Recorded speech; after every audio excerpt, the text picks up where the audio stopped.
Bismillahirrahmanirrahim. Assalamualaikum warahmatullahi wabarakatuh. Baiklah, kami dari kelompok 8 yang beranggotakan Saibullah Safi, saya sendiri, kemudian ada Trisila Agustina, Widya Cahyani, Windy Kurnia Putri, dan Natasha Amanda. Di sini kami akan menganalisis kebijakan yang terkait dengan implementasi kebijakan Undang-Undang Cipta Kerja.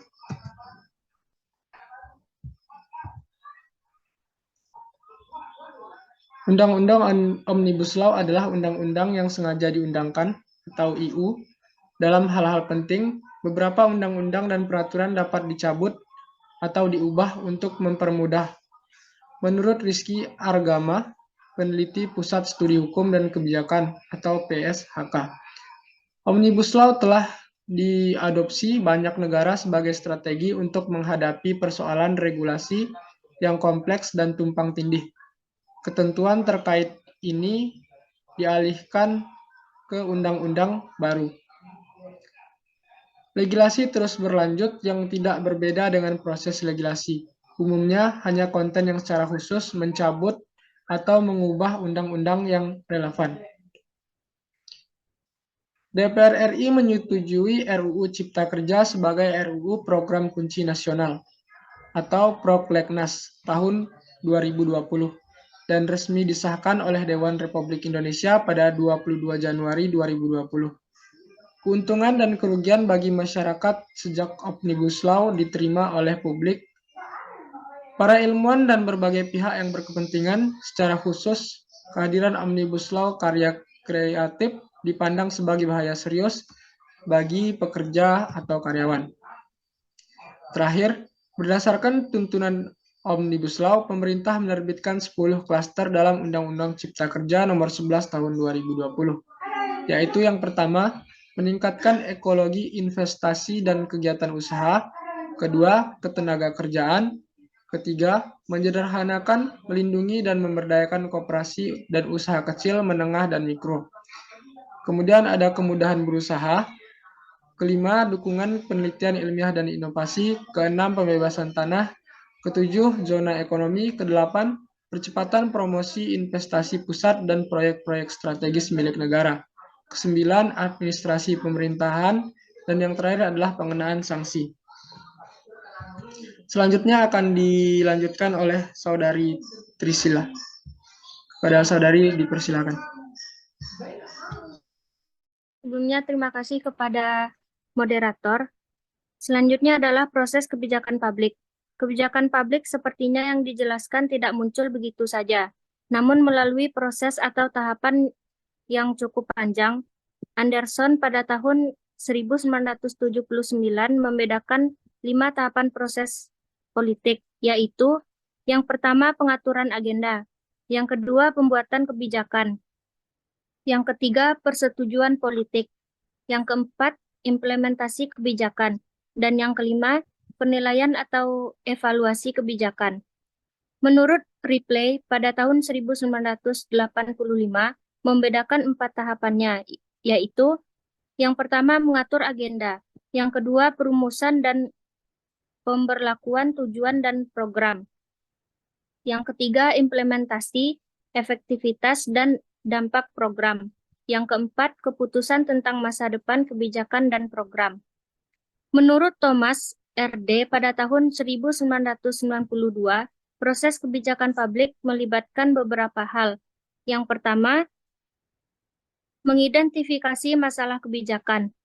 Yang kedua, tetapan agenda. Yang ketiga, pembuatan kebijakan. Yang keempat, legalisasi kebijakan.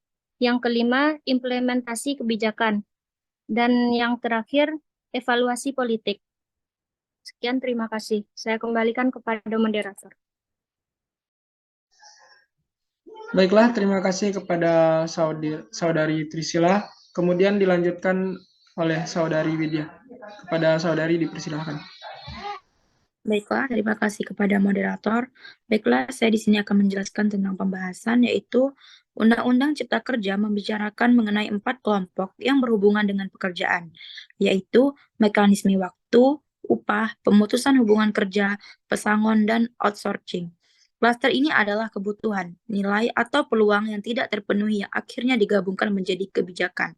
Jika 4 kelompok kerja tidak diatur oleh kebijakan, masa depan akan melihat hak-hak pekerja tidak terjamin, upah sewenang-wenang, dan eksploitasi manusia, dan banyak lagi. Next.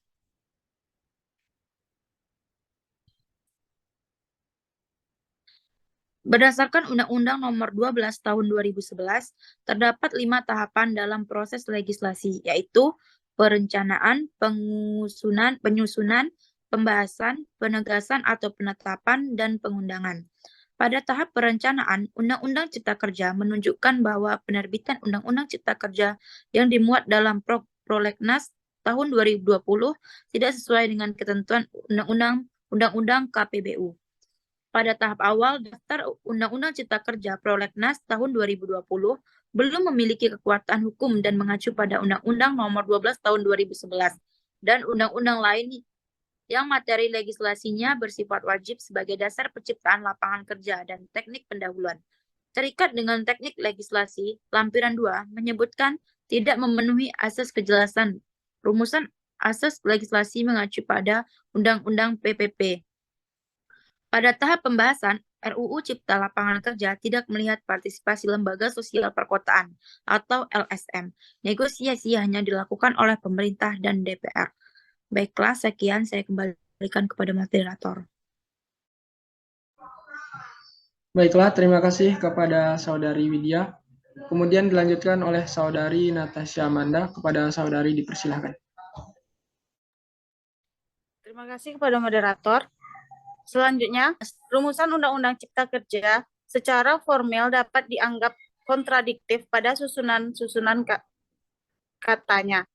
Karena pada sidang putusan Undang-Undang Nomor Pasal 11 Cipta Kerja tahun 2020, Mahkamah Konstitusi menyatakan Undang-Undang Cipta Kerja secara formal dianggap cacat karena tidak didasarkan pada undang-undang, tidak sesuai dengan prinsip-prinsip penyusunan undang-undang, tidak memberikan partisipasi publik secara penuh, dan standar yang ditetapkan bersama oleh DPR dan pemerintah telah berubah dan berubah selama fase legislatif.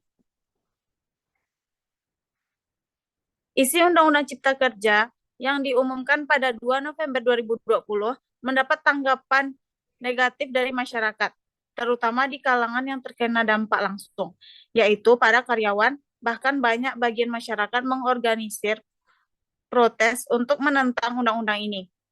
Alasan penolakan buruh karena Undang-Undang Cipta Kerja seharusnya lebih berpihak pada korporasi sebagai pemilik alat produksi. Kesenjangan kelas sosial muncul antara burjuasi korporat dan proletariat pekerja. Selain itu, Undang-Undang Cipta Kerja Omnibus yang menarik investor asing juga menimbulkan keterasingan. Pembuatan kebijakan dengan pendekatan legislasi yang komprehensif mencerminkan fakta bahwa pembuat keputusan dan pembuat kebijakan tidak ingin terjebak dalam perangkap berbagai peraturan perundang-undangan yang tidak dilihat kontekstualnya. Sekian, saya kembalikan kepada moderator. Baik, terima kasih kepada Saudari Natasha Amanda.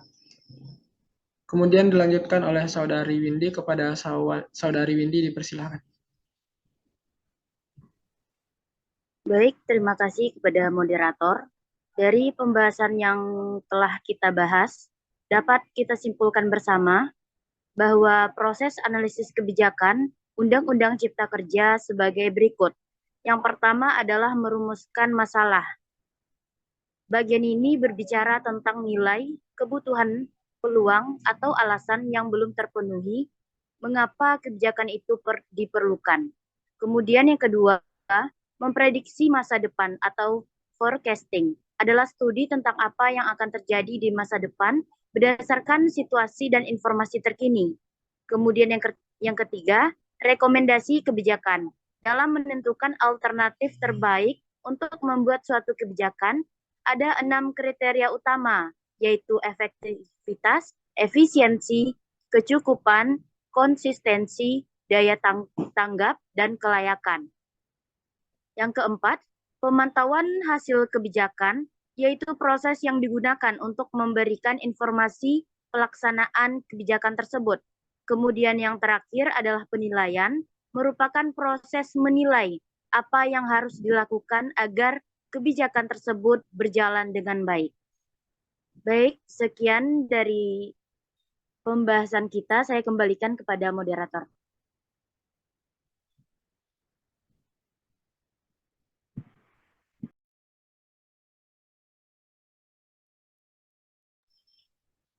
Baik, terima kasih saya ucapkan kepada Saudari Windy.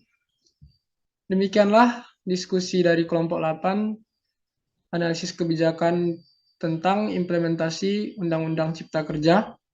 Terima kasih kepada teman-teman yang telah turut berpartisipasi dalam diskusi ini.